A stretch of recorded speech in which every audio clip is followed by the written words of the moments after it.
Ekis Onderwyser at the Bakumban Lodge in Rutenberg, South Africa. We're going on safari. If you are going to travel halfway around the world to visit schools as an NEA Foundation Global Fellow, it might be worth your while to stay for a few extra days to experience an African safari.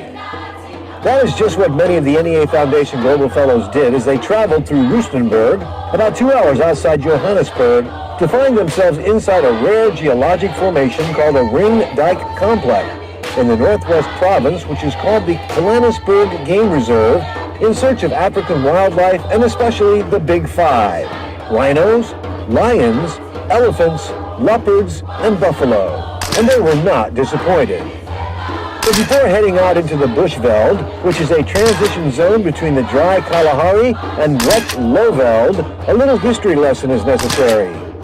While the game preserve was established in the late 1970s, habitation of the Pilanesberg area goes all the way back to the Stone Age.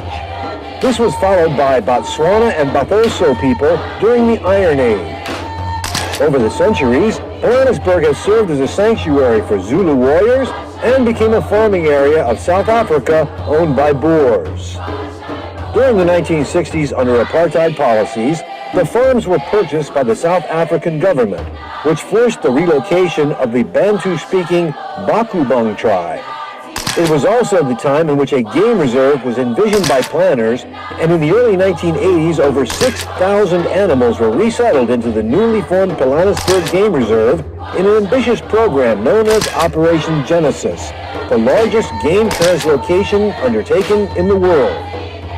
The release of Nelson Mandela from Robben Island prison in 1990 created a tourism explosion in South Africa.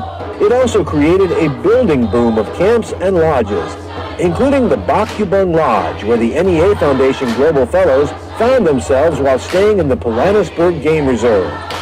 This lodge was named after the displaced Bakubang tribe during apartheid and was also reflective of the area, since Bakubang translates from Bantu into people of the hippo. And fittingly enough, the NEA Foundation Global Fellows were greeted by hippos on every excursion in Pilanesberg.